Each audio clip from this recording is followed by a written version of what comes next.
Muy bien, jóvenes. Tengan ustedes buenas tardes.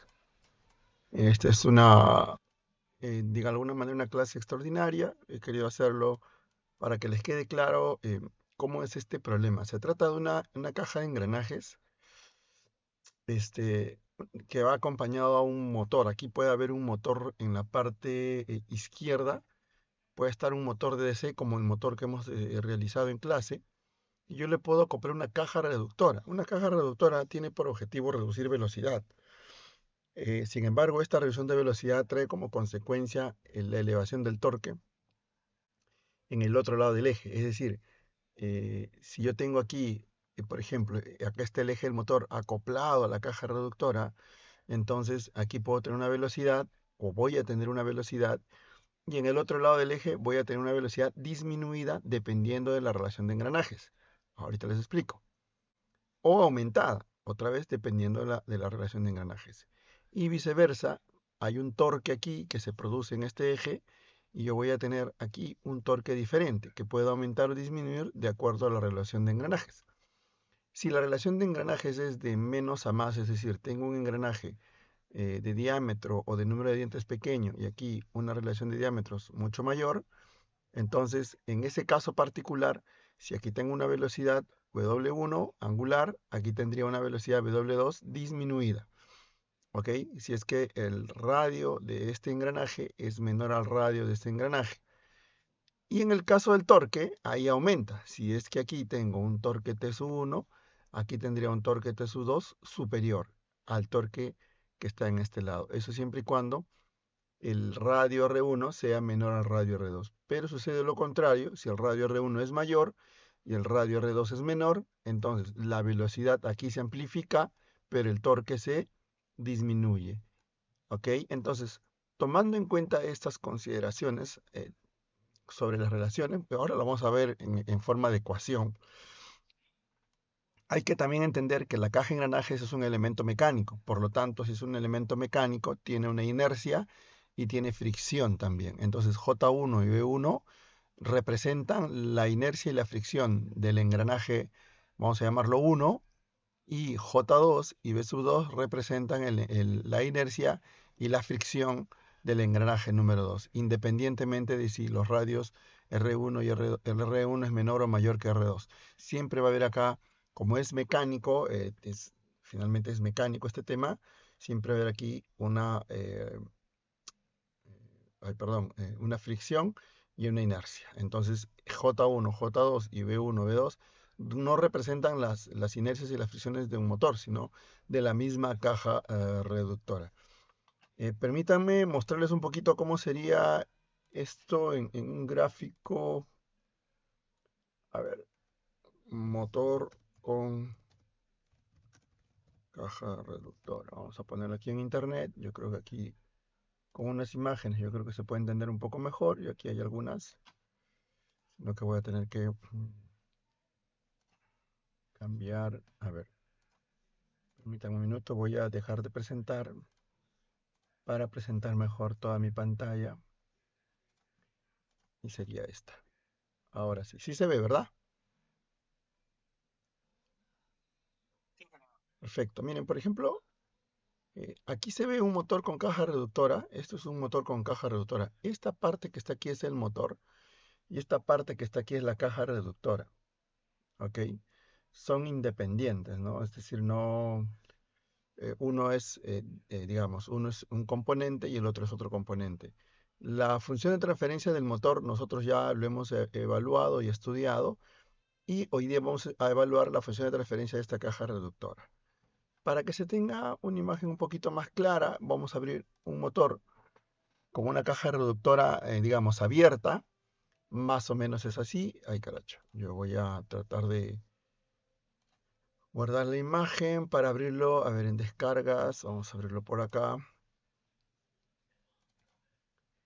Creo que ahí se ve mejor, ¿no? Como se puede ver ahí en la imagen, jóvenes, el motor es este que está acá. Tiene su propio eje, pero está acoplado al primer engranaje de la caja reductora, que es este engranaje el que está acá.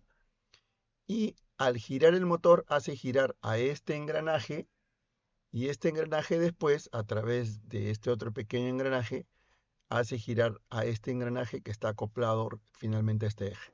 Este eje que está acá es el eje de salida. Normalmente, casi en su mayoría, son de reducción de velocidad y elevación de torque. Es decir, tienen más fuerza para poder generar el movimiento, pero son más lentos. Por lo general se hace para control de movimiento. ¿Ok?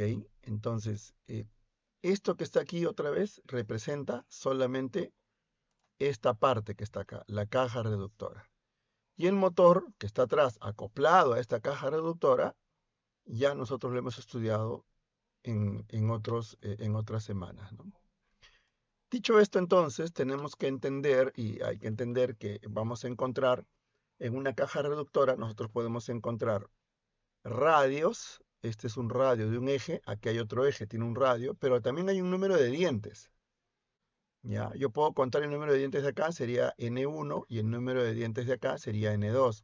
O el radio de esta polea, o perdón, no es una polea, es una rueda dentada, su radio, con respecto a su radio de este también yo lo puedo tomar como dato. Cualquiera de los dos datos son factibles para estas ecuaciones. Entonces, la relación de radios, R1 a R2, es proporcional a la relación del número de dientes, donde R viene a ser, como se puede ver aquí, el radio de la reducción, ¿ok? Tanto del primer eje como del segundo eje. Aquí está el radio del primer eje y el radio del segundo eje. Y N1 vendría a ser el número de dientes de esta rueda, y N2 sería el número de dientes de esta rueda que está acá. Entonces, tenemos que las relaciones de radio R1 a R2 vienen a ser igual a o proporcionales a las relaciones del número de dientes que tienen nuestros ejes y nuestras ruedas dentadas. ¿Ok? Aquí se ve bien claro, R y radios, N y el número de dientes. Entonces, de aquí podemos determinar algunas ecuaciones bastante interesantes de la relación de velocidades angulares. Se sabe que R1 por W1 es igual a R2 por W2, conservación de la energía. Entonces, de aquí podemos determinar que R1 a R2 es igual a W2 sobre W1, donde W2 y W1 son las velocidades angulares del eje, este sería el eje 1 y este sería el eje 2. Entonces, se puede ver aquí claramente que la relación de velocidades es inversamente proporcional a la relación de los radios. O también se puede decir que la relación de velocidades angulares de los dos ejes dentados viene a ser también inversamente proporcional a la relación del número de dientes de los ejes dentados. ¿Ok? Entonces, velocidades angulares son inversamente proporcionales a los radios o el número de dientes. Se sabe también que de la relación de potencias, el torque 1 por la velocidad angular 1 es igual a la potencia que se genera en un eje, y eso es igual a la potencia de salida, en este caso torque 2 por W sub 2. De esta ecuación podemos determinar que T sub 2 sobre T sub 1 es igual a W sub 1 sobre W sub 2. Entonces quiere decir, jóvenes, que también encontramos una relación de torques. Es decir, los torques son inversamente proporcionales a las velocidades angulares. ¿Ok? Entonces, con estas simples ecuaciones, la ecuación 1 y la ecuación 2, nosotros podemos determinar ahora algunas relaciones interesantes para este problema. Entonces, para esta masa 1, yo tengo un torque de entrada. Este torque de entrada, ¿quién lo da? Si yo acá pongo un motor de corriente continua, ese será el torque del motor de corriente continua. ¿Ok?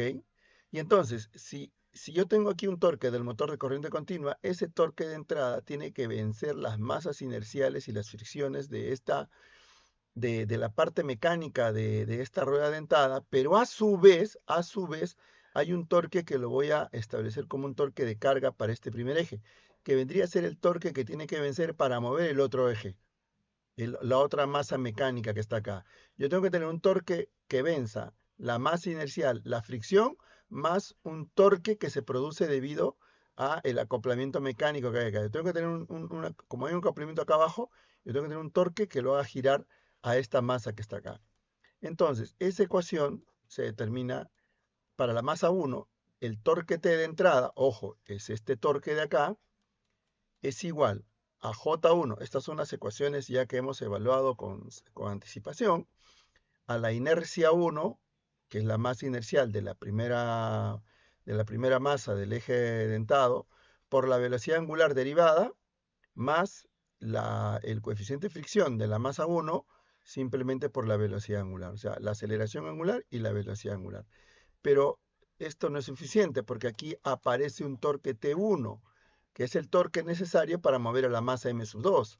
Entonces, ahí hay una especie de carga, ¿no? Entonces, más el torque T1 de T, que vendría a ser este torque de acá.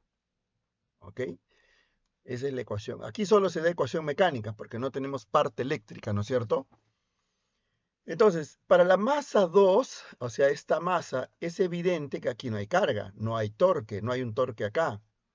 Entonces, el torque que aparece aquí, que vendría a ser el torque sub 2, que es el torque que le da movimiento a la masa m sub 2, tiene que vencer la masa inercial más la fricción viscosa. Y bueno, si hubiese acá un torque, también tendríamos que sumarlo. Pero en este caso no hay un torque, ¿no? Entonces, por eso es que en la ecuación B sale que el torque T sub 2, que mueve a la masa 2, tiene que ser igual a la inercia de la masa 2 por la aceleración angular en 2, más la fricción de la masa 2 por la velocidad angular de la masa 2, más un torque en L, un torque en la carga, que al final lo he puesto como algo didáctico, para que se entienda que como aquí no hay carga, se elimina y esto se hace cero. ¿Ok? Entonces, tengo estas dos ecuaciones de torque que tengo que eliminar para poder determinar lo que estoy buscando. Y lo que estoy buscando es omega sub 1 de S sobre el torque de entrada T sub S. Eso es lo que me piden aquí en el problema. Entonces, vamos a continuar. No se olviden de estas ecuaciones. Y entonces ahora voy a mis relaciones de radios y de torques.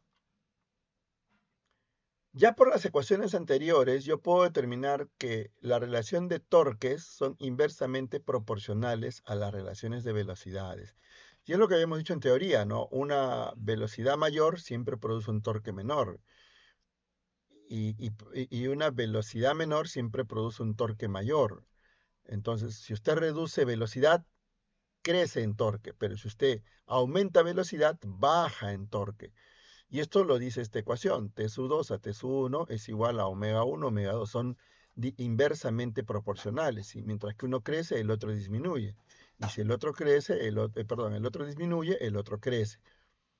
Pero también de las ecuaciones puedo determinar que esto es igual a la relación de dientes, pero en relación inversa o directa con respecto a los torques. Esto lo puede usted verificar de estas ecuaciones que hemos visto hace un momento.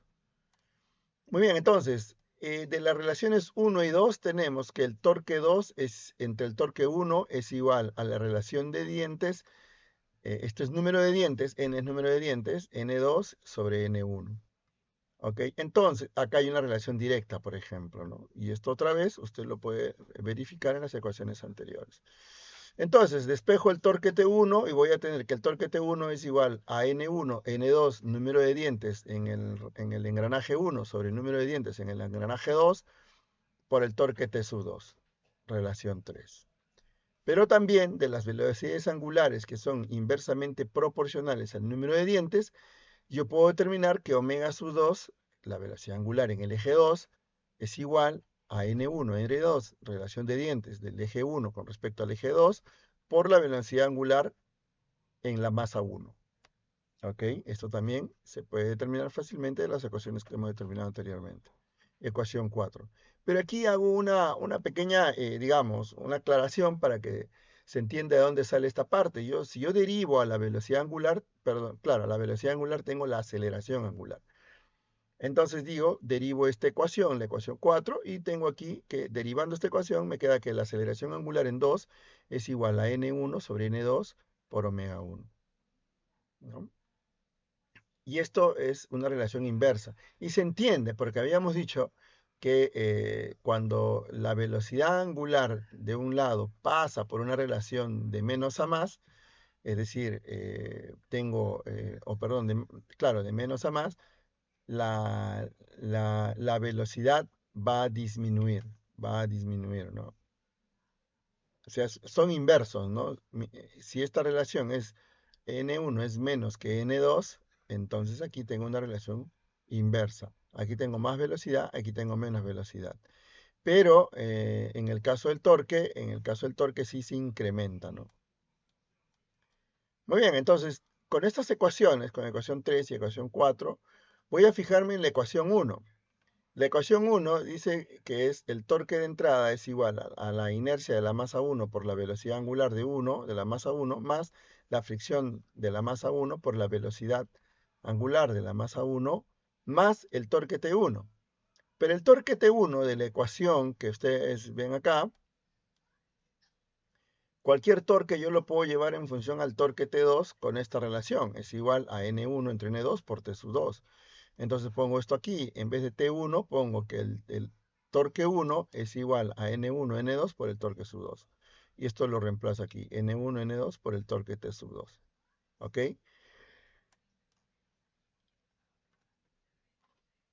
Ahora, voy a reemplazar el torque T sub 2. ¿A qué es igual el torque T sub 2? Bueno, ya lo sabemos que el torque T sub 2 es igual a la inercia 2 más la aceleración angular en 2 más la fricción en 2 por la velocidad angular en 2. Esto es el torque T sub 2. Entonces, simplemente aquí reemplazo, tengo N1, N2, T sub 2, o sea, he puesto aquí el torque T sub 2 y tengo que torque T es igual a inercia 1 por aceleración angular en 1 más V1, fricción 1 por la velocidad angular en 1, más N1, N2, el torque T sub 2 lo reemplazo por su ecuación, que vendría a ser inercia en 2, aceleración angular en 2, más fricción en 2 por velocidad angular en 2. Y ahora, ¿qué es lo que hago?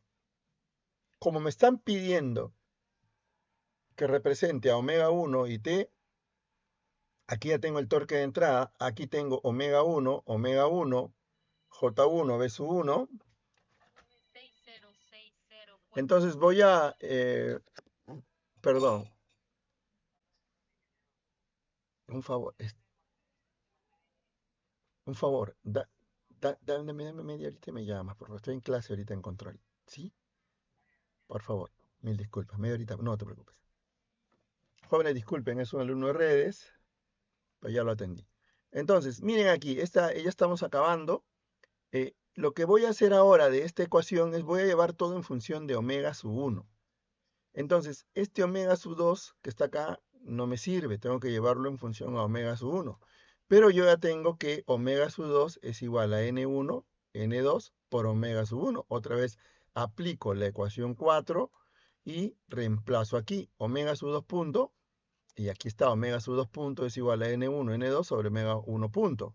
Entonces, la masa inercial J2 por N1, N2 por omega 1 punto. Hago lo propio en la siguiente parte, B sub 2, N1, N2 por omega 1. Y al final tengo ahora una ecuación con puros omega 1 y el torque de entrada T. Finalmente, esto es simplemente hacer reemplazo de ecuaciones y me voy a quedar que el torque de entrada es igual a J1 más N1 entre N2 al cuadrado por J2 por la aceleración angular en 1, es decir, las inercias, la inercia 1 más la inercia 2, pero con un factor de amplificación al cuadrado, cuadrático. Y ese factor de amplificación es N1, N2. Más la velocidad angular 1, pero por el coeficiente de fricción B sub 1 más el B sub 2 multiplicado por N1 entre N2 al cuadrado. Entonces, como esto es constante, todo esto es constante, vamos a llamar a J1 más toda esta expresión un J equivalente y a esta expresión un B equivalente y voy a tener la siguiente expresión. El torque de entrada T es igual a J equivalente, inercia equivalente, por la velocidad, perdón, la aceleración angular en 1 más la fricción equivalente por la velocidad angular en 1. Le sacamos Laplace, entonces el torque en S es igual a J equivalente S por omega 1 de S más BQ por omega 1 de S. Finalmente, la velocidad angular en 1 sobre el torque T en S es igual a 1 sobre J equivalente S más V equivalente. Bien, jóvenes, entonces el problema en realidad no ha sido muy complicado, ha sido bastante sencillo. Espero que lo hayan entendido. No sé si hay alguna duda al respecto para aclararla.